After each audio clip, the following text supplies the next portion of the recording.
ചോദിച്ചിട്ട് നിങ്ങൾക്കെല്ലാം ചിരി വരുന്നില്ലേ? ചോദിച്ചിട്ടിരിക്കുക.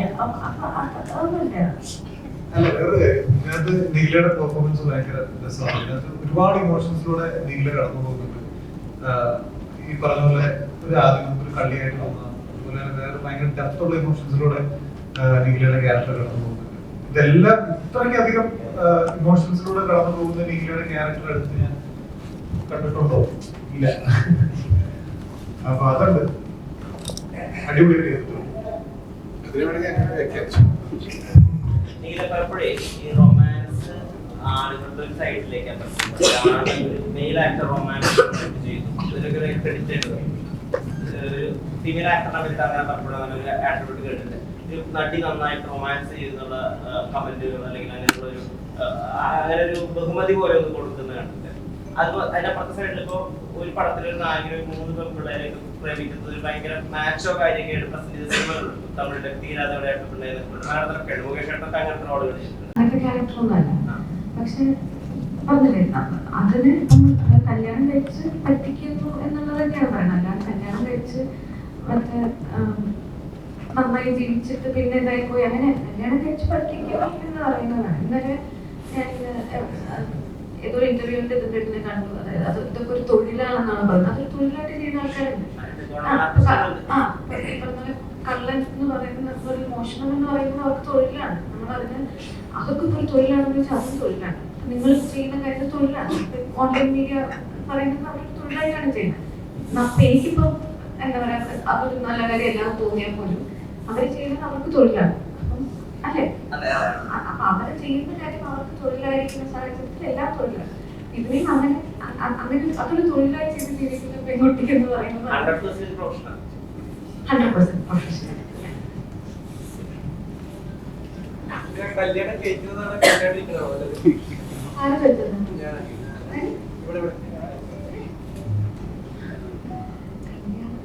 നിനക്കെന്താ തോന്നുന്നത്? നിനക്കെന്ത് തോന്നുന്നു എന്നുള്ളതാണ് ഇമ്പോർട്ടൻറ്റ്. ഓരോരുത്തർക്കും എന്ത് തോന്നുന്നു എന്നുള്ളതാണ് ഇമ്പോർട്ടൻറ്റ്. എനിക്കെന്ത് തോന്നുന്നു എന്നുള്ളത് എനിക്ക് ഇമ്പോർട്ടൻ്റ് ആയിരിക്കും. നിനക്ക് എന്ത് തോന്നുന്നത് നിനക്ക് ഇമ്പോർട്ടൻ്റ് ആണ്.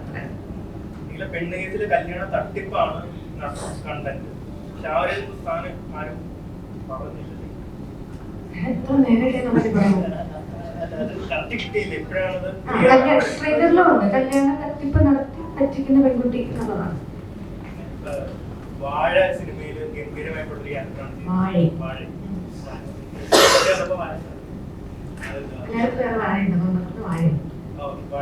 ഗംഭീരമായിട്ടുള്ള റോളായിരുന്നു.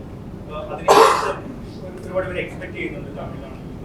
നിഖില എങ്ങനത്തെ ക്യാരക്ടറാണ് പ്രതീക്ഷിക്കുന്നത്? അതായത് വാഴയിലെ പോലത്തെ ഗ്രൗണ്ടഡ് ആയിട്ടുള്ള അല്ലെങ്കിൽ ക്യാരക്ടറിസ്റ്റിക് ആയിട്ടുള്ള അങ്ങനത്തെ ക്യാരക്ടറാണോ അല്ലെങ്കിൽ കൊമേഴ്ഷ്യൽ പടങ്ങളാണോ പ്രതീക്ഷിക്കുന്നത്? ഇത്തരത്തിലുള്ള ക്യാരക്ടറാണെങ്കിൽ നമുക്ക് അതെല്ലാം തമിഴ് മാത്രമല്ല മറ്റു അതെല്ലാം പോകുമ്പോൾ നിഖില എങ്ങനത്തെയാണ്? ഇല്ല, അങ്ങനെയല്ല. അപ്പൊ അതല്ല, ഇപ്പൊ ഞാൻ തമിഴാണ് മലയാളം കഴിഞ്ഞാൽ ചെയ്യുന്ന ലാംഗ്വേജ് എന്ന് പറയുന്നത്. തമിഴിൽ എനിക്കിങ്ങനെ ഭയങ്കര റഷല്ല, ഒരുപാട് സിനിമകൾ ചെയ്യണമെന്നുള്ളത്, ഭയങ്കര നല്ല രസമുള്ള ക്യാരക്ടേഴ്സ് വരുമ്പോൾ ചെയ്യാന്നുള്ളതുണ്ട്. മലയാളത്തിൽ സിനിമകൾ ചെയ്യുന്നത് കൊണ്ട് തന്നെ അങ്ങനെ അവിടെ ചൂസ് ചെയ്യാനുള്ള ഓപ്ഷൻ കിട്ടുന്നുണ്ട്.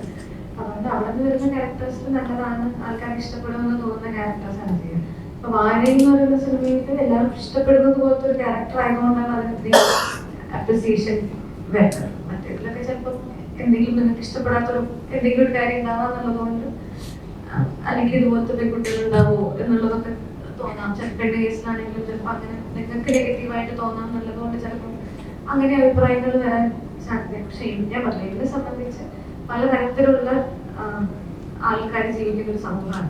നല്ലത് മാത്രം കാണിച്ചാൽ അല്ല, എല്ലാ ഇതും നമ്മൾ അറിയണം എന്നുള്ളതിന്റെ ഒരു ഇതാണ് എനിക്ക് തോന്നിയത്. അതാണ് എനിക്ക് എക്സൈറ്റിംഗ് ആയിട്ട് തോന്നിയത്. ഇതിൽ എന്താണ് പുതിയതായിട്ടെന്ന് ചോദിച്ചാൽ കല്യാണത്തിൽ നടക്കുന്ന ഒരു പെൺകുട്ടിയുടെ കഥ നമ്മൾ കേട്ടിട്ടില്ല മുന്നേ എന്നുള്ളതാണ് എനിക്ക് എക്സൈറ്റിംഗ് ആയിട്ട് തോന്നിയത്.